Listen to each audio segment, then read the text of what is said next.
Hi guys, welcome back to my channel. In this video I'm going to be giving you a little life update. I'm going to tell you where I've been, what I've been up to. If you follow me on Instagram, you'll kind of get the gist of things. So I know it's been a whole year since I've uploaded a video on my channel, and First of all, I have to apologize to you guys because obviously you guys subscribe to see content, and I think, you guys didn't think that it would be a whole year in between uploads, so I'm sorry for that. Number two, where have I been? So it's been a bit of a rough year. 2018 was a really rough year, and 2019 is starting off a bit better, but a bit better than the second half of 2018, but we're still not there. So where have I been concretely?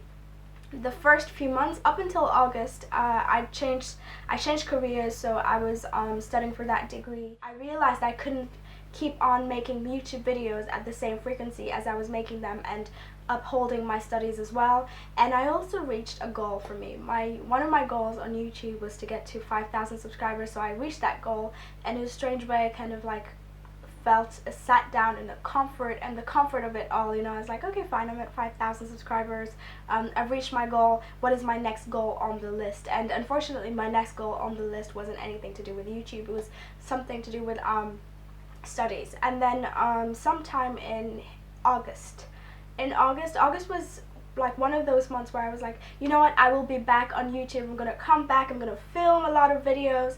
And something major happened to me, something absolutely life-shattering. My parents passed away. They passed away in a car accident on the, good lord, on the 24th of August. And that absolutely took me spiraling down. I wouldn't say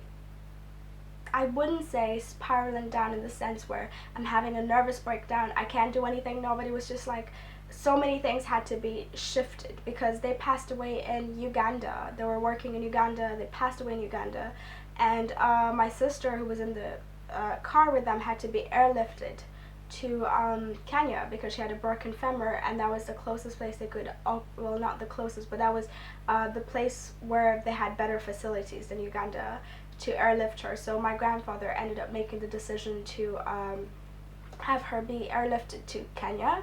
So I had, oh my gosh, it was crazy. The whole 23rd of August, I was feeling quite ill. I wasn't feeling like myself. When somebody, it's crazy because they say that when somebody close to you is about to pass away, you kind of feel it. Well, the 23rd of August, I was so ill within me. I didn't know what it was, and it was actually the day that they were taking their flight back. They're taking their flight from France, where we have our family home, to go finish their work mission in Uganda. That would be their last mission. Well, wasn't quite, yeah. So the whole day I felt really ill, and obviously when I got the news, I thought, oh wow. And the weirdest thing happened to me is that the time that they passed away at different times. My dad passed away on impact, and that was at midnight, and I actually felt something at midnight. I swear to you guys, my heart broke like it had never broken before. I actually felt like my heart was physically broken, like a physical crack, and I couldn't figure out what that was. I was the saddest I've ever been in my life, and something told me, oh my goodness, your life is gonna change. You're gonna have to take so many decisions that are gonna supersede your age. You're not ready for this. You're 24, you're not ready for this, but you're gonna have to put on your big girl pants and do this. And I didn't even know what it was at that moment. And my mom passed away at 3, and I swear to you guys, I swear on everybody's head that I know, I'm not lying, I'm not kidding, I heard footsteps in my house at that exact time that she passed away, and I couldn't figure out what it was, but I heard footsteps, and it was like pop pop pop pop pop, and I kind of thought, oh my gosh, should I be worried? I'm all alone here. I was in my beauty room where I currently film, and my boyfriend and my son were sleeping in the bedroom, and I thought, oh wow, if this is actually an intruder, I'm here in my beauty room. I have nothing to protect me or something, if I have to fight that person off.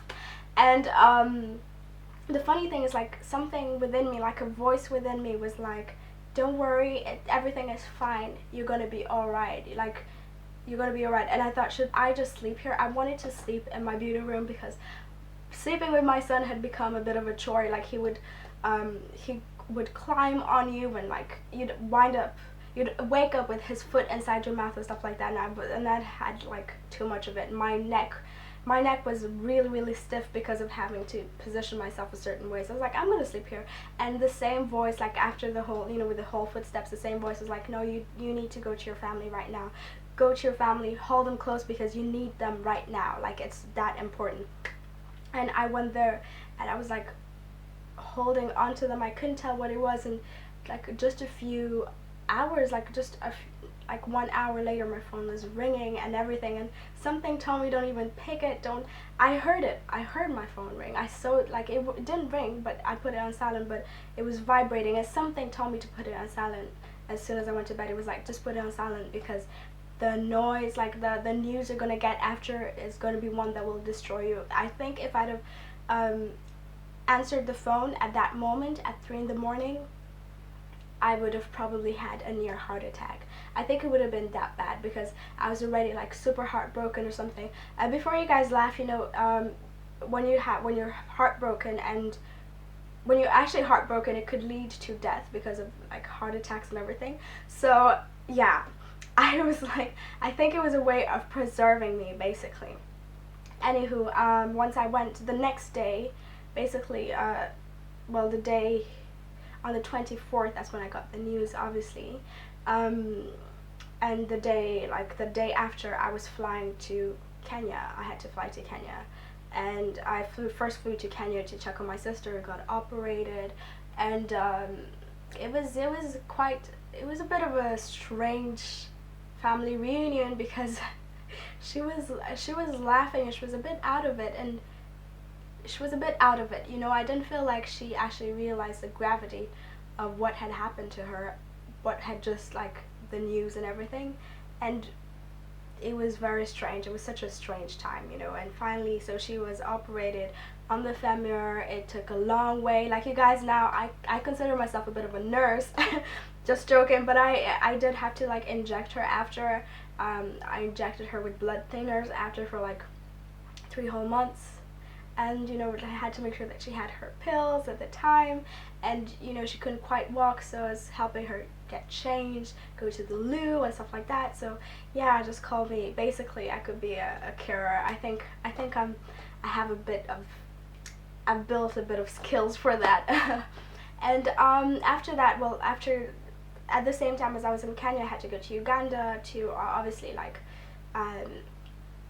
help pack and choose the things that would be taken back to France, and then check on their bodies. Oh my goodness, guys, it's so crazy. It's like I've been away from my culture, like Africa, for way too long in a way, because there were so many cultural clashes when it came to the burial ways and everything. And I feel like I handled it as best as I could. But one thing that I didn't do, which I think was like in complete violation of the African culture, is I didn't let anybody but close family see the bodies. And the reason why, one thing that I've never really understood is why people would want to see bodies that happen in a car accident. Do you guys realize how gore they look? Like, even if they're stitched up and they look good, they are gore. I'm still shaken from what I saw of my parents. So why would you guys want to put yourselves through that, And the other thing is that, oh, my hands look really stubby and short. Anyway, the other thing is that I felt like my parents were quite vibrant, beautiful individuals during life. They would not have wanted people going to see them that way. So at the moment, there's a lot to be done. I'm currently spending about 60% of my time in Norway and the rest in France. We're trying to, finish up the legal papers. There's a lot of papers, and although it's been a good 6.5 months, almost 7 months, there's still a lot to finalize. It's a lot, guys. It's so much. If there's one advice I can give people is just try to, I know it's not, the most pleasant thing, but try to organize these types of things while you're still living. I'm quite happy that my parents were organized enough, and they did as much as they could, especially this last few months. It's like they knew what was going to happen, so they organized as much as they could, but you know, you're never prepared enough. So yeah, basically there's still quite a lot to be done, and I really hope that, you know, by the time my sister turns 18 in July, we'll have finished all of this. We will be you know, I will be filming on a much happier note, and I will definitely take you guys on one of these days, you know, the vlog when I go back to France, show you a bit where I'm from, and you know. Another thing that I also wanted to touch on is a lot of people have asked me how my boy is doing. My boy's doing great. He is just amazing, is growing well. The one thing which I do feel a bit guilty about is, you know, the fact that when I go to France, I can't always have him, so he's more with his father at home, and I feel like that is driving a bit of a wedge in between my son and I, because obviously he's closer to his dad, and he's seeing me as a bit of the unreliable parent who just doesn't stay home. So yeah, and we are now a family of 5, I guess. Yeah, we're now a family of 5. My sister lives with us. That is it for the little life update. I know I've chewed your ears quite a lot. I hope you enjoyed this video, and I know it was a bit of a like sad.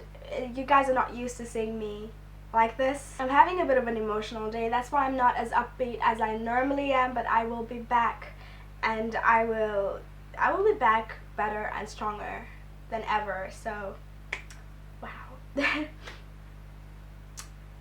On this note, I'm gonna end this video before I start crying on camera. One thing that I absolutely don't like, I don't like crying on camera. I think it's not me, you know, I'm not used to that. So thank you for supporting me. Thank you for reaching out, asking if I'm doing well. I am doing pretty well, you know, considering. And I will be back. Thank you so much. Bye guys. Have a lovely day. Bye.